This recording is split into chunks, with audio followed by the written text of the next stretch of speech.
Big thanks for joining me again on TMI Tuesday. And today we'll be looking at amidst the pandemic towards safe reopening of schools. You agree with me that there's been this burning issue about the need for schools to be reopened, but there are divergent opinions to this, cutting across both divides. Some say that, well, it's safe to reopen. After all, the students have been losing a lot of grounds academically, while others say, well, it's unsafe. And if we look at the report credited to the NMA, which did say that this is a source of worry, reopening schools at this critical time, which they see as a precarious moment, being that this has not been flattened in terms of the curve of COVID-19, has not been flattened in the country. And so they see reopening of schools as a source of community transmission. And again, there were this meeting by the Federal Ministry of Education, and of course also with the commissioners of states of education, cutting across the 36 states of the Federation, and the NUT and other educational bodies, where it was resolved that reopening of schools can be for 4th of August. And state government and other governments are also having differs in terms of the date of resumption, just like we have in Edo State, which has positioned its date of resumption for exit classes, GSS3, SS3, for Monday next week, August 10 precisely. So discussing this vital issue with me, starting from my extreme left, I have an educationist, a proprietor, president of Association for Formidable Education and Development, Osage Godsent Evunse. Thanks for coming, Osage. Good morning, Phil. My pleasure again. Good morning, viewers. Thank you.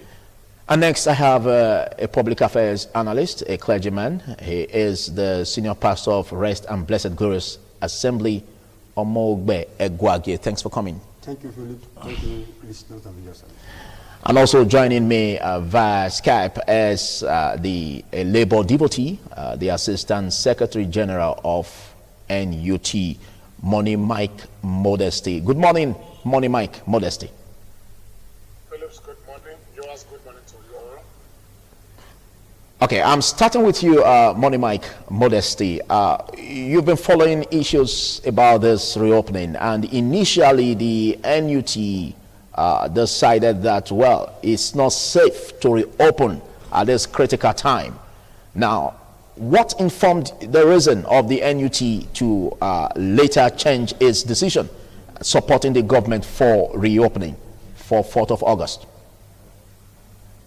Okay, you will recall that about a week ago, the Federal Minister of Education, Adamu, after the Federal Executive Council meeting, had briefed the entire nation about the cancellation of or the non-participation of Nigerian students in this year's WASC and other examinations, occasioned by the troubles of COVID-19.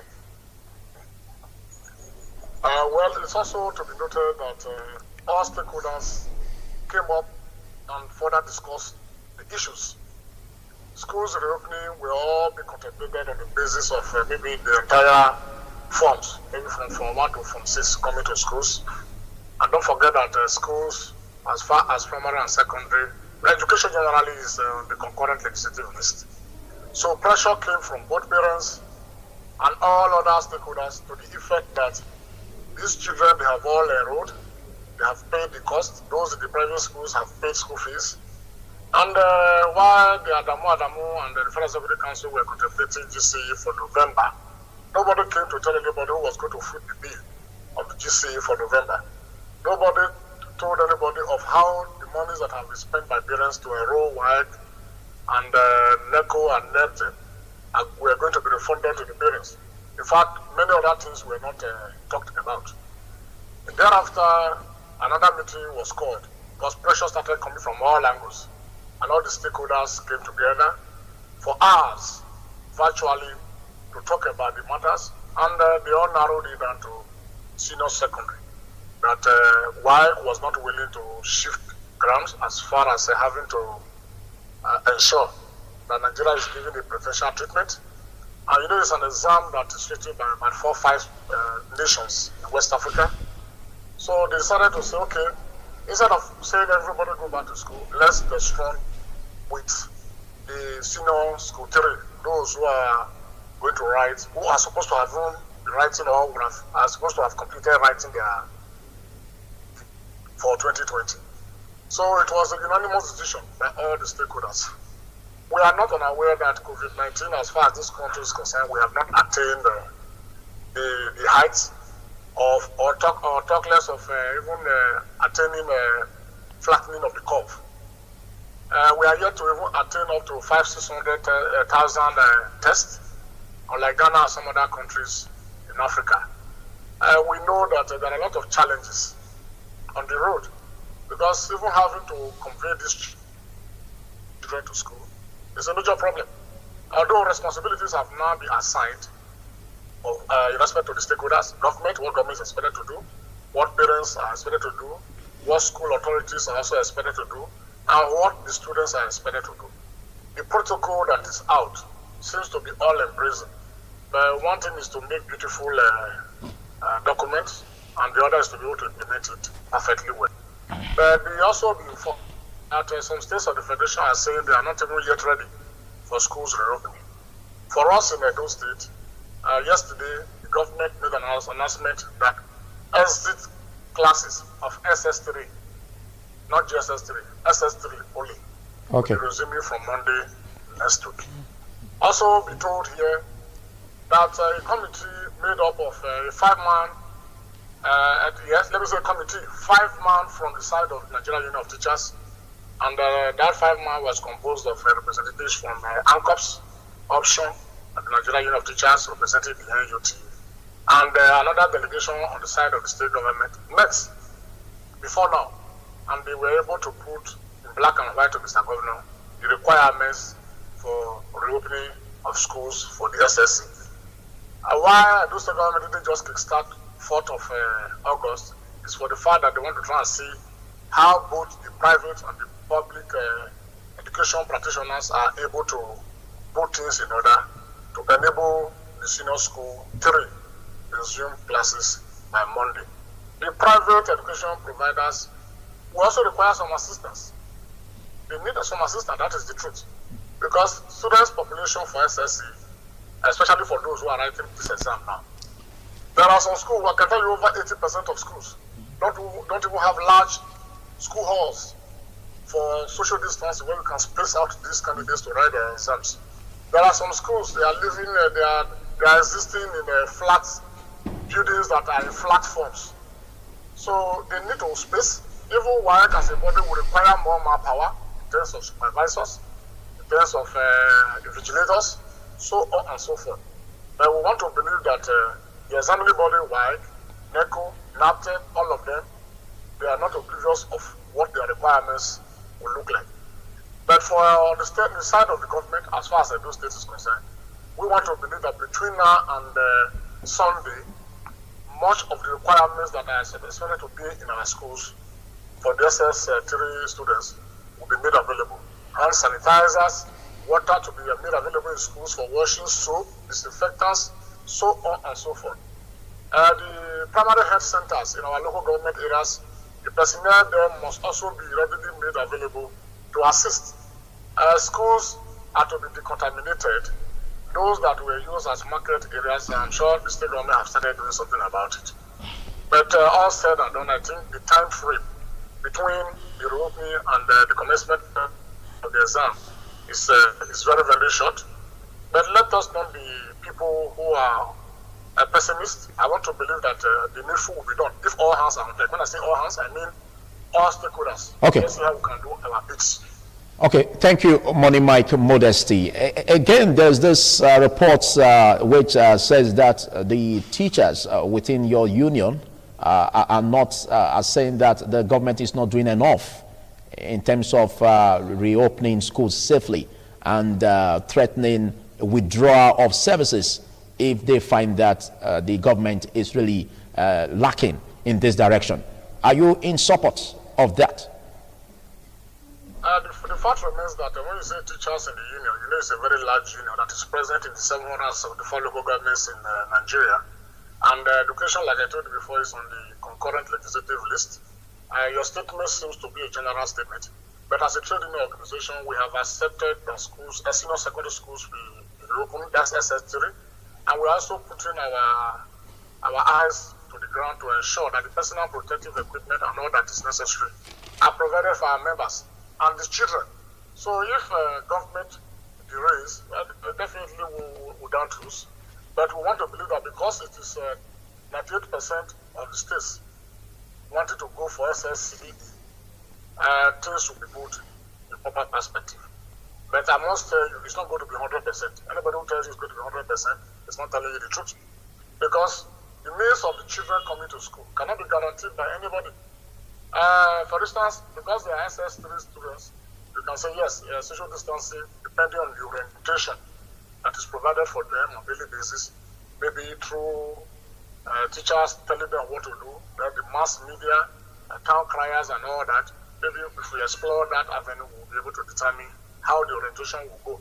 But we know when people have to move in mass, as people using, they don't have school buses. Even when they have school buses, you do not expect them to be able to maintain social distances inside the school buses. A lot of challenges will also exist. But let's believe that if we can start it, within the first 2 weeks of the exams, we shall begin to see how the situation will look like. But we're already in the very tight corner as far as the SSCE children are concerned. That is those sitting class, SS3, yes, those who are at high. So let us see how we can respond it. Worldwide, you know that the opening of school is a major challenge worldwide. Even countries that are well advanced above Nigeria, many of them tried it and they shut the schools back. But most times people will say, God is in Nigeria. Let's pray to our God. We're very good at praying and see how the Lord God Almighty will assist us.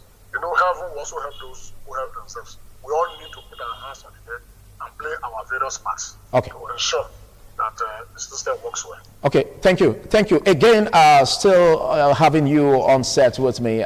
We have this issue where reports have it that in Ogun State, some parents were seen protesting over the amount attached to the testing of their children for COVID-19.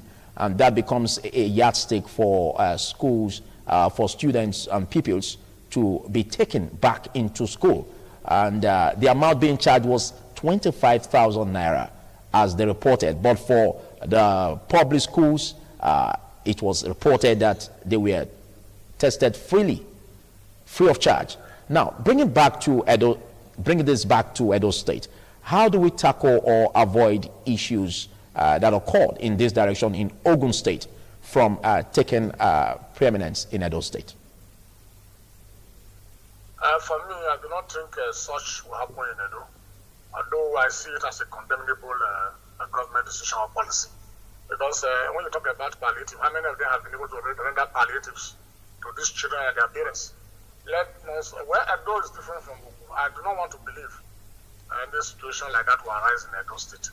If they want to test, testing is supposed to be free.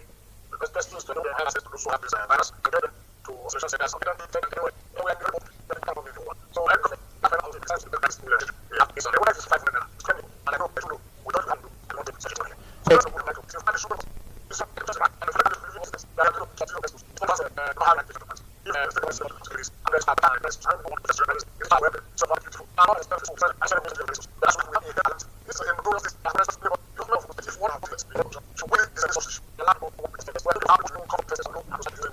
This is not so what's so the question and I suppose this is this is the comment of the peers now in this to against sending and you read on this as consider even the short time for this is a detail for the white position I'm just thinking you have in it on the forms of the I do not believe that since was what as this for our is not that people who are going to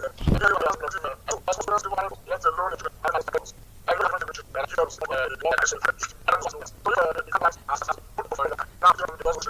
it's not a palatable thing. It's not too good. But I want to believe that the examining body, in terms of our marks or marking the scripts, may have a kind of reserved marks that the benchmark that they decide whether it should be top up or not. Okay. I'm not just taking allowed. Like in UK, I remember early March, Boris Johnson, the UK Prime Minister, was even thinking of cancelling the GC equivalent in UK and advocating that the children continuous assessment be used instead. I'm not sure the UK government has changed that decision to this moment. But in our climate here, we really don't have a very effective cumulative continuous assessment mechanism in place.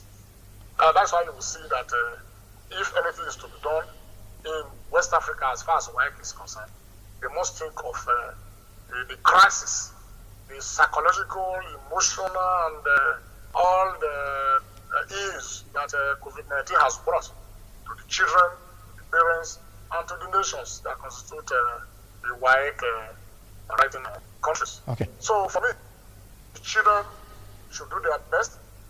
As we speak, they are still going back to school with serious apathy. The teachers are going to school with utmost fear. So I think there should be something to be done at the end of the day from the WAEC authorities in conjunction with the governments that make up the council. Thank you very much, Money Mike Modesty, for taking out time to be part of this discussion. Thank you for having me, and I say good morning to all of us again. Okay, Money Mike Modesty is a Labour devotee, the Assistant Secretary General of the NUT Edo State Branch. Okay, well, back to my guests in this studio, starting with you, Osage Godsend. You heard what the Labour devotee said in respect of reopening.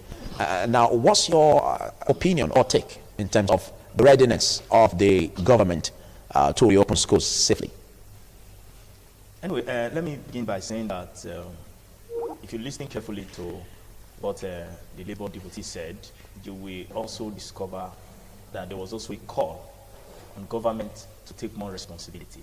You know, he said something which I was also going to say. As at this time, some of the public schools are even yet to be fumigated. Even the refuge are yet to be evacuated. For me, that is embarrassing. That is a lack of adequate responsibility on the part of the government. Then, but again, if you are talking about the state, don't you see the plan to reopen next week and using this week as an opportunity to tackle that? So don't you think that would be tackled basically at the end of the week? Yes, that will have to be tackled. Not really because from what we have observed over time, we are looking at the reason why the resumption of schools have stayed this long. Let me quickly make a point. You know, it's different for you to analyze this issue when you are, there's a difference in analysis when you're in the public sector and when you're in the private sector. Because for me, if the public sector can also say the government should take more responsibility for our own schools, the schools directly under our purview, what about the private sector?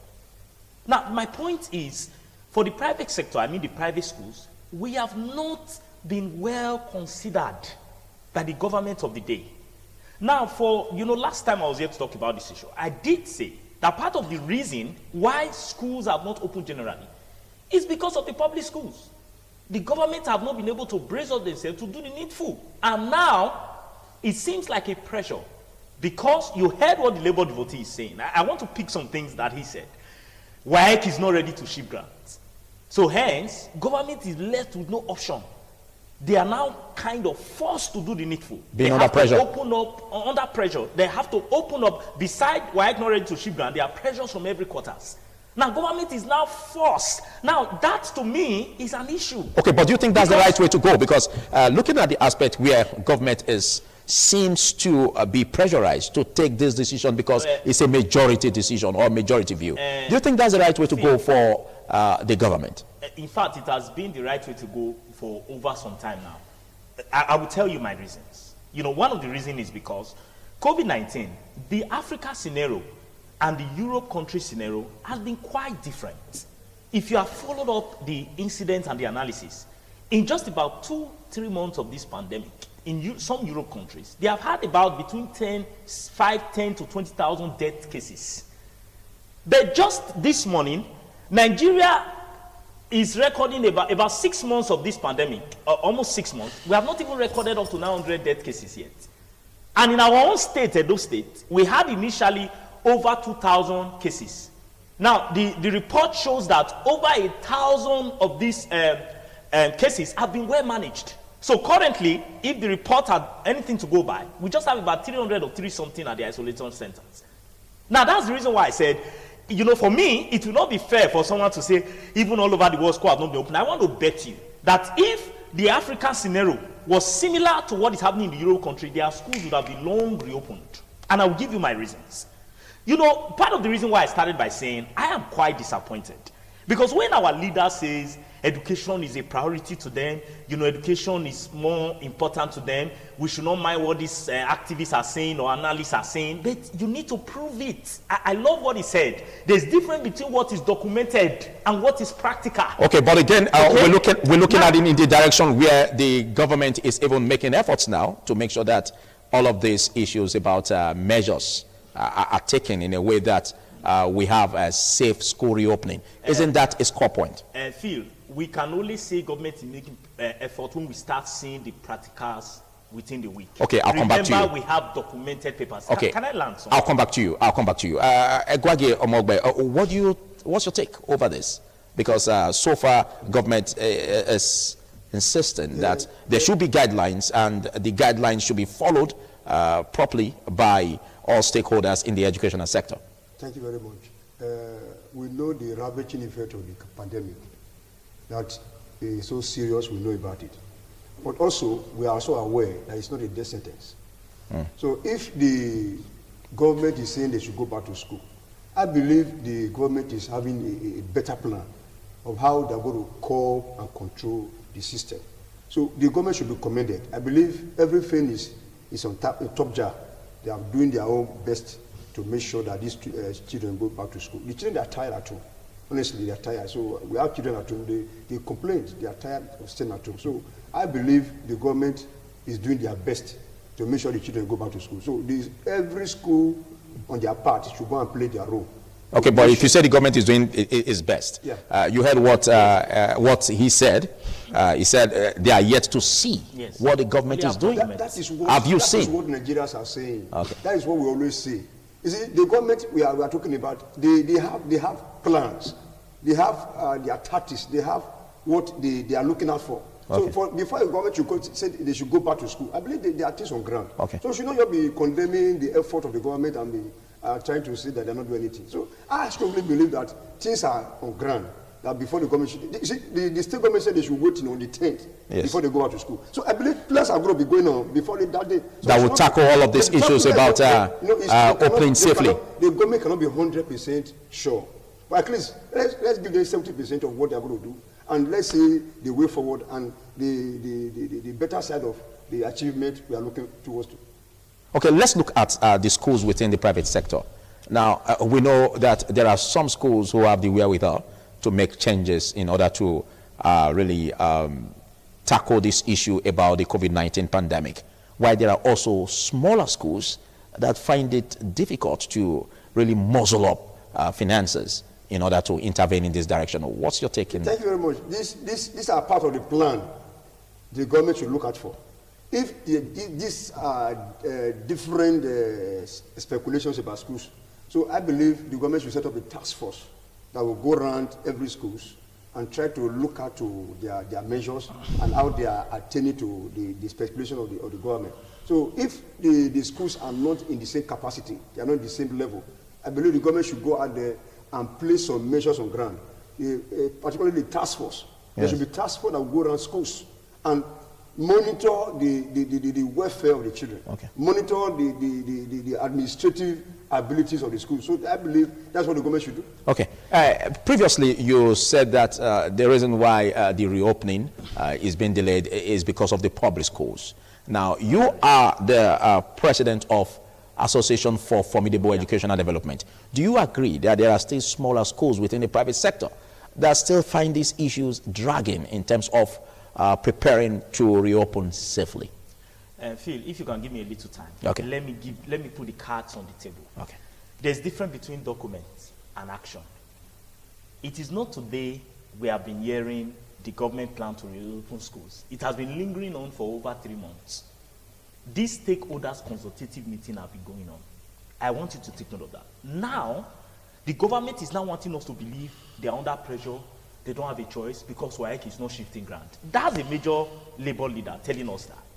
Now, what I'm trying to say is that an organized government, see, Nigeria has some of the best policies in different sectors in the world, but the problem has always been implementation. At this time, sir, other sectors have been given recognition, right to open and operate. Apart from the educational sector, that is one of the most viable sectors. And in fact, we are all aware that without education, there is no society. Now, let me tell you some of the things on ground.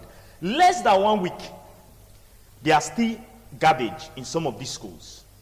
I mean refugees that was heaped up during the relocation of markets to some of these schools. Then less than 1 week, some of these schools are still yet to be fumigated. Now, how do we come in as private sectors? There are some things about the private sector that have not been taken into cognizance. For example, let me give you about 3 viable examples. There are some of these schools that we have to put about 4 or 5 teachers on ground to manage the students that are going to be preparing for the WAEC exams. Remember, you don't use 1 teacher in the SS category, even in other categories, to teach the whole school. And also, if you do your investigation, you will also recognize that there are fewer students in the SS category than even in the nursery, primary, and JSS. Now, what we do as schools most of the times is that we have to mobilize funds from the school fees of the the nursery, the primary, and the JSS to be able to manage the SX. Now, at this time, I'm going to resume my school with about 5 teachers that are going to man different expert subjects, expert as in different subjects, the chemistry, physics, and what have you. Then where do I get the fund to pay them from? For close to 5 months. And this could also bring about increase in employment. That's the problem. Of course, I also wanted to point out that private school accounts for about 70% of the population of Nigerian students that are in school. Because we have more private schools in this country and in this state than government schools. How do you arrive to that statistics? Because we have more private schools than government schools. Okay, government but we are yet to verify that. Of course, it has been verified that there are more student pupils in private schools than in government schools. Okay. There are more, private schools are more well distributed than the government schools. Now, how can you neglect such a sector? One would have expected the government to have come up with an intervention fund.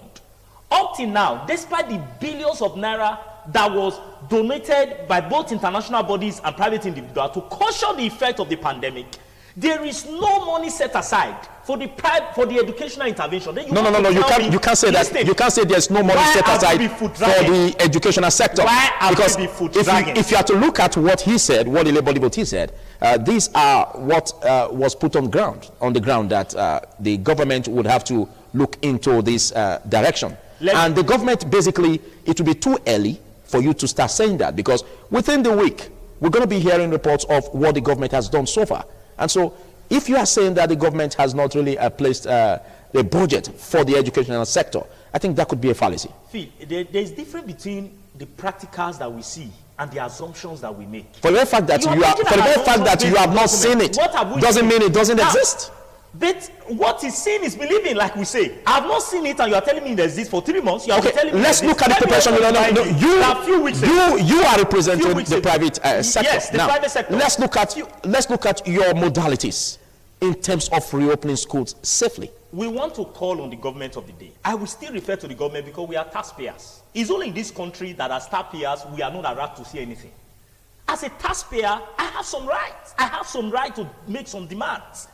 For 5 months, I have not received any income. Then I have to have as much as 100,000 to fumigate my school.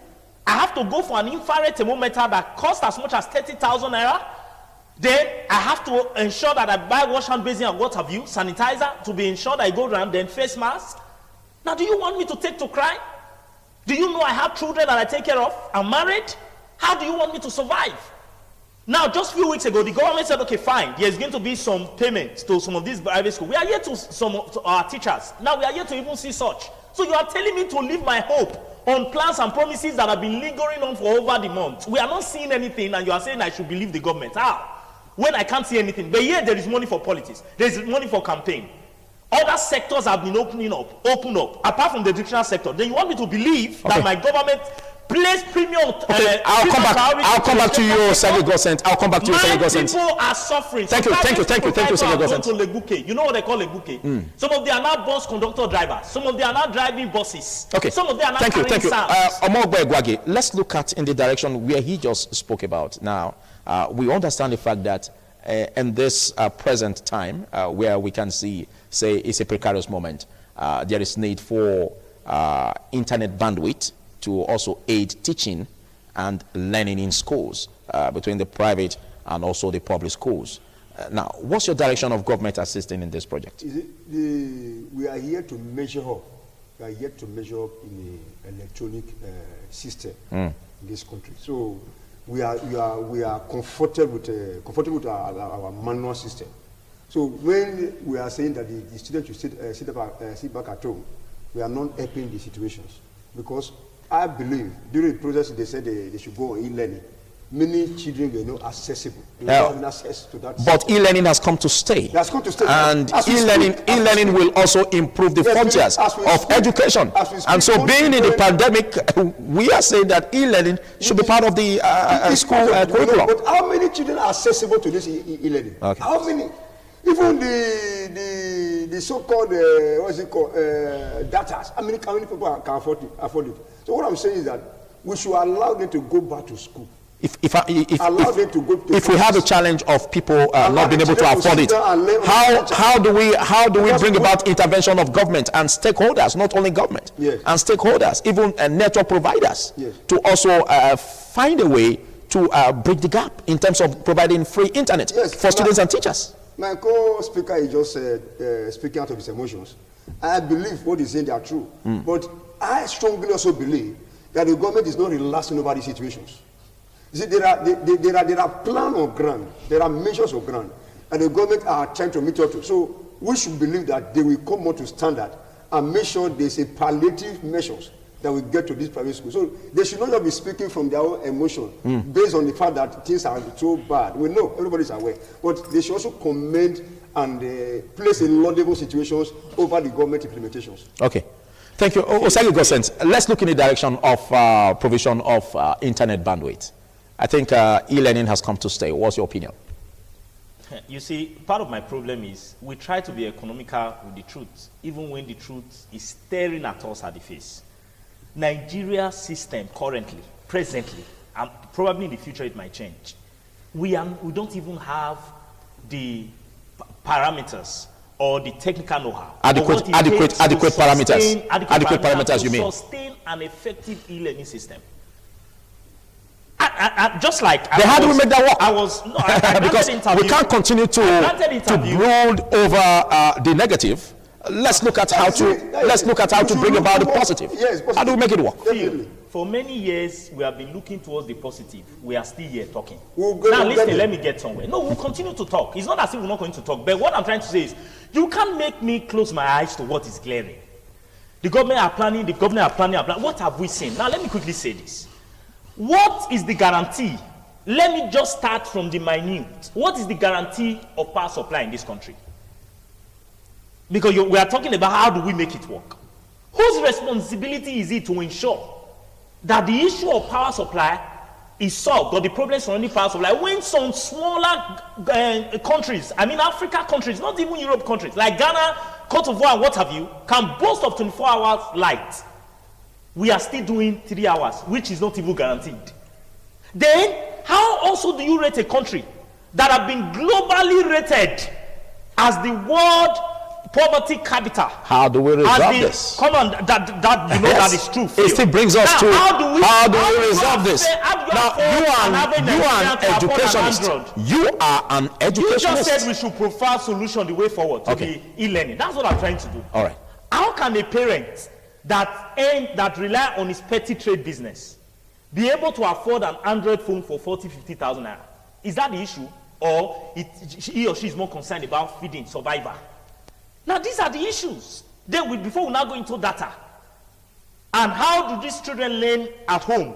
Who are the tutors that will guide them? Do you expect a father or a mother that is trying to make ends meet to now sit at home and start teaching his child through learning and operating the phones? But now, basically, what that's I'm it. trying to say is that, Basically, sir, that's the it. e-learning approach has failed woefully. Take it or leave it. I am an educationist. I have done my own research, and you are a journalist. I also bet you, or I urge you, I challenge you to go from door to door and find out how effective that system is. Okay, while we are still, why we may look at that on a later date. Okay. Why not look at a way to incorporate the private sector? We are not incorporated. We are not considered. We are being marginalized. Let me tell you some of the levies we pay. I had to do a write-up so that, and I want them to confirm it. I can be quoted anywhere. As private schools, we pay up to 15 different levies before the pandemic. And I can assure you that after this pandemic, more agencies are going to come up saying they have right from the state government. Now, for example, the health workers comes to our school, Waste Management Board, Environmental Task Force, Environmental Enforcement Committee, hand wash. The new one that just came last time before the pandemic is their hand wash. They are going to start work this time before the pandemic came in. Which is a good one. Which is a good one to ensure that we overcome That's the reason why pandemic. I have the right to ask the government to take responsibility for the private sector, because we also are responsible for the funding of the government. We provide all of this fund goes to the treasury of the government.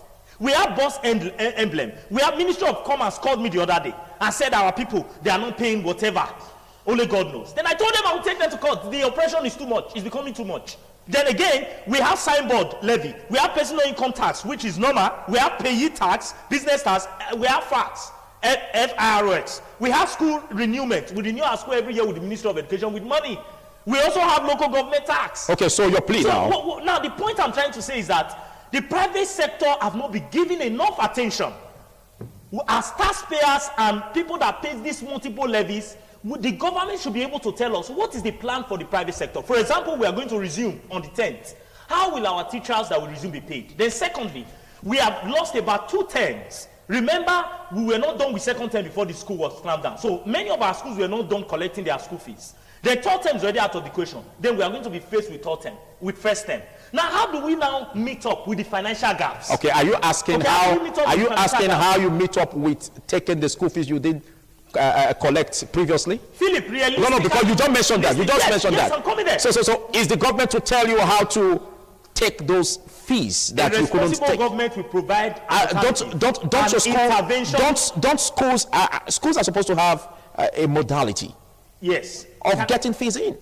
Sir, the term was not over. Do you expect us, when school resumes, we give our parents some time, and there are also some people that come to appeal. I think that can also that balance can also be struck through parents and teachers association. You call PTA. This is my point. Are you really exhausting that opinion? Of course. Have you tried that? Of course, you can tell me the answer. You can predict the answer to that. Are you going to call parents and tell them to pay the school fees of past 2 terms? You can answer that for yourself. When the government has said, we are done with those past 2 terms, this first term, and many of these private schools are under loan, we are paying loan.